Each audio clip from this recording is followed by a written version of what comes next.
क्या बाबा रामदेव ने डॉक्टर्स का अपमान किया है? क्या महामारी के दौरान रामदेव के सवालों से देवता तुल्य डॉक्टर्स को ठेस लगी है?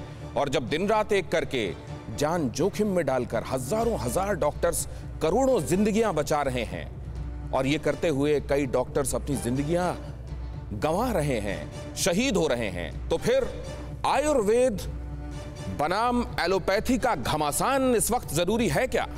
हमारे साथ होंगे एलोपैथी के डॉक्टर्स, हमारे साथ होंगे आयुर्वेद के जानकार और जानेंगे उनसे कि क्या कोरोना ने इस मोड़ पर हमें वहां पहुंचा दिया है कि हम एलोपैथी और आयुर्वेद को लेकर लड़ाई देखेंगे। लेकिन उससे पहले रामदेव के बयानों पर हो रहे बवाल पर यह छोटी सी रिपोर्ट देखिए, उसके बाद मेहमानों से परिचय। रामदेव का जो बयान है, इससे जो डॉक्टर हैं उनका जो मोरल है वो डाउन हुआ है। देश कोरोना वायरस से लड़ रहा है। महामारी के विरुद्ध लड़ाई में सिस्टम की सांसें फूल रही हैं। ऐसे वक्त आयुर्वेद और एलोपैथी की नई जंग शुरू हो गई है।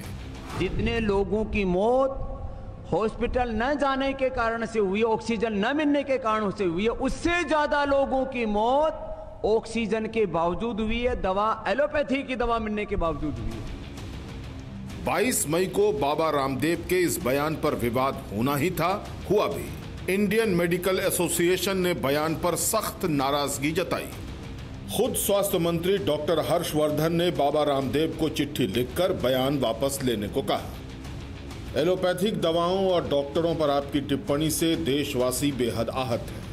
आपने अपने वक्तव्य से न केवल कोरोना योद्धाओं का निरादर किया, बल्कि देशवासियों की भी भावनाओं को भी गहरी ठेस पहुंचाई है।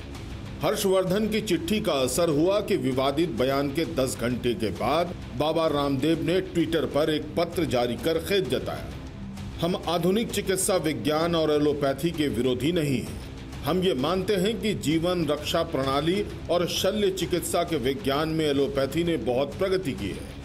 मेरे बयान से अगर किसी की भावनाएं आहत हुई हैं तो मुझे खेद है। बाबा रामदेव के खेद प्रकट करने के बाद केंद्रीय स्वास्थ्य मंत्री डॉक्टर हर्षवर्धन ने भी मामले को शांत करने की कोशिश की, लेकिन इसने तो जैसे आग में घी का काम कर दिया। आईएमए ने बाबा रामदेव को लीगल नोटिस भेज 14 दिनों में जवाब दाखिल करने के लिए कहा है और ये चेताया है कि अगर तय समय सीमा में जवाब नहीं दिया गया तो उनके खिलाफ एफआईआर दर्ज की जाएगी। इसके साथ ही आईएमए ने उत्तराखंड के सीएम तीरथ सिंह रावत और मुख्य सचिव ओम प्रकाश को चिट्ठी लिखकर बाबा रामदेव के खिलाफ एक्शन की मांग की है। आचार्य बालकृष्ण भी इस विवाद में कूद पड़े हैं। उन्होंने कहा कि बाबा रामदेव को जानबूझकर निशाना बनाया जा रहा है। वहीं बाबा रामदेव भी पीछे हटने को तैयार नहीं है। जो गुरु ने आईएमए और फार्मा कंपनियों से 25 सवाल पूछे हैं। एलोपैथी के पास बीपी और उसके कॉम्प्लिकेशंस के लिए अस्थायी समाधान क्या है? एलोपैथी के पास टाइप 1 और टाइप 2 डायबिटीज और उसके कॉम्प्लिकेशंस के लिए परमानेंट सॉल्यूशन क्या है? फार्मा इंडस्ट्री के पास थायराइड, आर्थराइटिस, कोलाइटिस, अस्थमा की समस्या का स्थायी समाधान क्या है?